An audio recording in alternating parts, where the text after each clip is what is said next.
Hit it, hit it.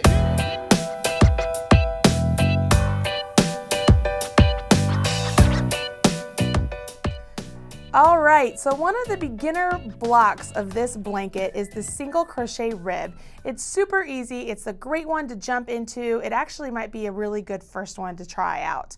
You're going to be using front post and back post stitches for this block. If you need a refresher on that, you can find those right over there at the beginner basics videos. I have taken the time to show you how to do all of that stuff, but I'm going to show you a quick reference on how to do it right here. So let's take a look at the actual blanket to see what you're going to be working on. If we look at this here, you can see that we have a lot of dimension with these stitches going on, and that's because we have actually worked the stitch from the row above into the post stitch of the row below. So by doing that, we've created a nice texture to that stitch. If I were to flip this over, you can see I get the same texture on the back side as well. So this is a great reversible stitch.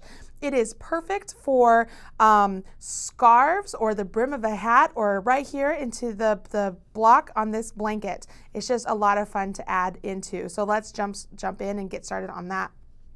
I'm going to set this forward. I'm using Red Heart with Love yarn. It's a worsted Aran weight yarn, kind of between the two, I think, and a 6mm crochet hook. I'm beginning with a slip knot right on my hook. If you need a refresher on that, again, the beginner basics is a great place to look at the chain and the slip knot. Over here, the stitch pattern that we're going to use is the single crochet rib, and we're going to be working on the in-class block, meaning we're going to chain 22. For the actual blanket, you would chain a different amount if you're going to make a larger block for the size of the blanket, but for this example, we're going to chain 22. There are written instructions right here, which you can follow along with, or the chart. Now, if I were to follow along with the chart and I counted all these oval stitches, I would count that there are 22. My chart in this pattern directly coincide with the in-class block chain amounts, so that way you can have a very good visual of what it is you're creating. You can see that the numbers on either side, that gives you the clue of how you're going to read the chart, which side you start on first. Since the number 1 is over here, we would start reading the chart from this side and go this way, and then we would snake up and read the chart like that. Since this is the first square of this blanket, or the very beginner kind of pattern, we're going to begin, and we're going to work mainly with the words this time around. So I'm going to go ahead and I'm going to chain 22. And 4, 5, 6. Do you guys ever yell at your kids and think to yourself, okay, 9, 10, 11, 12, 13, 14, you're counting along as you're, reprimanding them for whatever reason. You go 18, 19, 20, 21, 22. So you're going along, and as you're talking, you're counting. Happens to me all the time. So I have 22 chains right there, and I can see row 1, it's WS, is wrong side. Says skip 3 chains, and that's going to count as 1 double crochet. So that's a clue to me that I'm going to want to put my marker into my chain that's right underneath my hook, because the top of that chain will be the 3rd chain of the turning chain. So that'll be the end of my row, okay? So it says counts as 1 double crochet in the next chain, and each chain to the end. So this is how easy this first row is. So we're going to go 1, 2, 3, and we're coming here to the 4th chain from hook, and we're going to put a double crochet. The entire first row of this rib stitch pattern, single rib stitch pattern, is just doing double crochets. All right? So I've been calling it a single crochet rib, but I think that might be a little confusing because it's not using single crochets, we're using double crochets, but it's a singular rib. So that's why I put singular in there. Maybe if it confuses you a little bit, you want to call it a double crochet rib, you absolutely can. You can call it whatever you want. As long as you get the process down on how to complete this, that's the main goal here. That's what we want to do.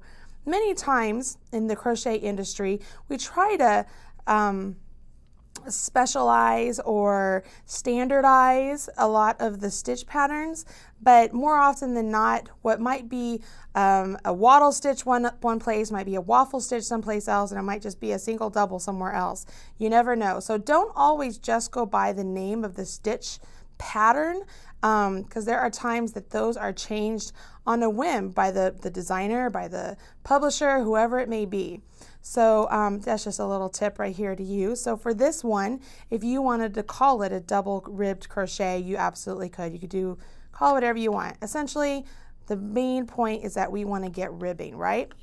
All right, so I'm at the very end of those 22 chains. I have done all of my double crochets and I'm ready for row 2. So I like to chain 2 and then turn.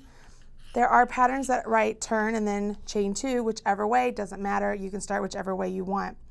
So this is going to count as a double crochet. But wait, Marley, it's only a chain 2. Why is it only a chain 2? And you've mentioned before that a chain 3 is the same height as a double crochet. Well, there are times when doing a chain 2 actually looks better at the edge than a chain 3. So for this example, we did a chain 2. Now we're going to skip the first stitch, skip this stitch here because our chain 2 is going to count as a stitch, so we don't want to work into that.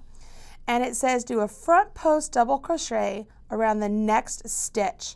So if this is our next stitch, if we were doing just a basic double crochet, we'd be going into there. But because we want to do a front post, we're going to go in from the right side of this post of the stitch and come out the left side of that stitch, right? We yarn over and we want our hook to come back the same path. So when we come back the same path, we create our front post. Now it says we want to do a back post. So we're just alternating the two of these, going behind my work, coming into the right side and out the left side, yarning over and having my hook repeat that path back. And there I am, and I just complete my double crochet. So right here, the only difference between a front post and a back post is the placement of your hook, and the only difference between a front post or back post double crochet, again, is where you put your hook. You're not going into the top of the stitch, you're putting it into the post of the stitch, or around the post of the stitch is a better way to say it, because you're not actually going into the post of the stitch. I would just follow this all the way to the end of my row, however many stitches you may have or whatnot, you would just keep going along.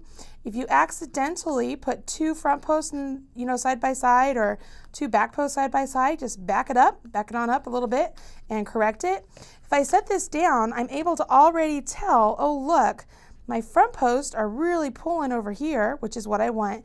And if I look over here, my back posts are pulling over there. If you're a knitter, this is very similar to, this would be the knit side, they're pulling over here, and then those would be my recessed purls that look like knits on my opposite side. That's where you get that really cool ribbed effect. You would carry on down the whole row. In the very last stitch down here, the one we have marked, you're going to put a double crochet. So you do not do a post stitch at the beginning or the end. We keep those as just plain double crochets, and you work the post all the way along. If you were working this in the round, you might change that up a little bit. You might not have a single space where you don't work a stitch. That would be written in the pattern if they want you to do something differently, but I want to point out if you're just doing a block or a square and you want the edges nice and symmetrical and clean and crisp, this is the way you would do it. This is a great pattern to use for a men's scarf or the ribbing of the hat, ribbing around sweaters, anything like that. It's just really good. It's a lot of texture to it, and it just looks really good. Now you know how to do the single crochet rib stitch, or if you wanted to call it a double crochet rib stitch or the single rib stitch, whatever you want to call it, now you know how to make it.